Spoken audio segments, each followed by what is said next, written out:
Jumpa lagi sedulur ternak semua. Assalamualaikum warahmatullahi wabarakatuh. Untuk jumpa kali ini saya akan sedikit berbagi informasi di kandang saya sedulurku semua. Jadi pembahasan kali ini saya akan sedikit membahas tentang jumlah perbandingan yang ideal antara pejantan entok dengan indukan entok. Jadi untuk sistem pembibitan sedulur. Dan mudah-mudahan video yang saya share ini memberikan pembelajaran untuk kita semua, karena tidak ada salahnya kita saling belajar bareng. Jadi tidak ada istilahnya saling menyalahkan atau kita merasa paling benar atau paling pintar, karena di sini kita belajar. Kita terus menggali pembelajaran supaya untuk meningkatkan kita dalam beternak. Untuk jumpa kali ini saya share video ini karena banyak sekali timbul pertanyaan dari rekan-rekan ternak, juga sahabat-sahabat ternak yang menanyakan berapa idealnya untuk perbandingan di kandang antara pejantan dengan indukan, yang paling ideal itu berapa. Secara pribadi di kandang saya untuk ideal antara indukan dengan pejantan itu tergantung semuanya, tergantung dengan keadaan juga sifat karakter dari materi yang akan kita ternak sedulur. Jadi untuk indukan kita wajib memilih indukan yang produktif. Untuk pejantannya juga kita harus memilih yang tingkat agresif, kawinnya itu ganas, jadi dia lebih agresif. Menurut saya kalau yang agresif ini mampu melayani indukan yang lebih banyak. Juga perlu kita pahami sedulurku ternak semua, jadi arah pembibitan yang kita terapkan itu kita menggunakan dengan cara alami atau ditetaskan dengan induan atau ditetaskan dengan mesin penetas. Nah, ini sangat menentukan dalam perbandingan menurut saya sedulur. Untuk perbandingan sistem alami atau ditetaskan oleh indukan itu sendiri, menurut saya itu kita membutuhkan indukan lebih banyak, karena otomatis ada proses dari bertelur juga proses pengeraman, sehingga di waktu mengerami itu si pejantan membutuhkan indukan yang akan dikawini lagi.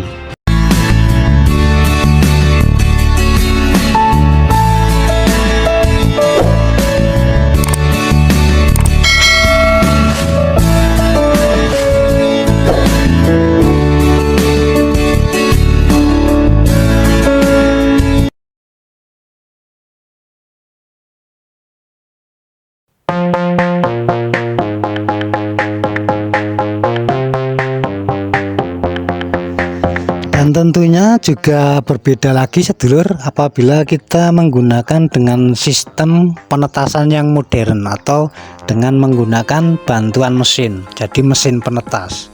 Otomatis dalam produk pembibitan kita akan lebih cepat karena memang kita dibantu dengan mesin tetas. Jadi setelah bertelur itu telurnya bisa kita ambil, kita tetaskan menggunakan mesin, jadi sirkulasinya itu lebih cepat, jadi tidak perlu membutuhkan indukan lebih banyak.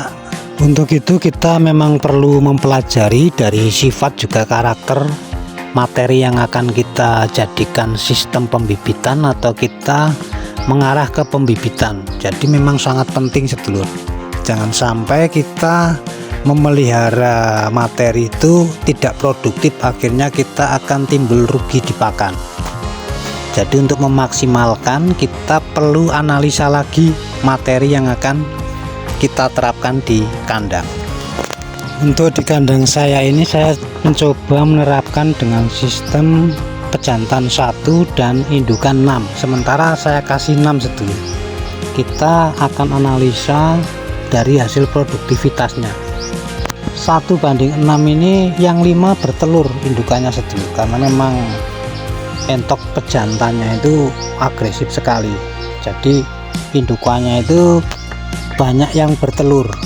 Nanti sekiranya kurang, nanti saya akan tambahin lagi indukannya. Untuk sementara saya terapkan 1:6 dulu. Kalau memang kurang, nanti kita tambah lagi indukan setelah proses pengeraman. Jadi saya menggunakan sistem manual, jadi nanti saya ngeramkan dengan indukannya itu sendiri.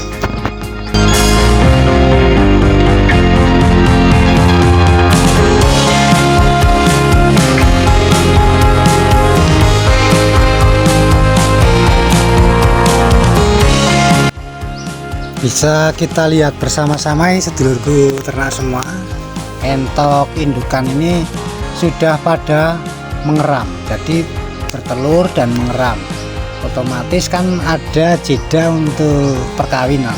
Kalau kita tidak tambahkan lagi indukan yang untuk menggantikan indukan yang sedang mengeram ini, otomatis pejantannya kasihan, tidak ada yang dikawini lagi. Mohon maaf, jadi kesimpulannya untuk menurut saya pribadi itu tidak ada istilahnya pakem yang jelas sedulur. Tentang perbandingan yang ideal itu belum ada pakem yang jelas, karena ada timbul pertanyaan lagi, seumpama indukan banyak apakah fertil hasil telurnya. Nah, kalau menurut saya tingkat kefertilan itu tergantung kita cara memberikan rangsum pakan. Jadi ada nutrisi yang perlu dilengkapi supaya indukan atau materi yang kita pelihara itu bisa produktif dan hasilnya fertil. Jadi telur itu fertilitasnya tinggi. Itu semua bisa kita dengan memberikan pakan atau rangsum pakan yang bagus.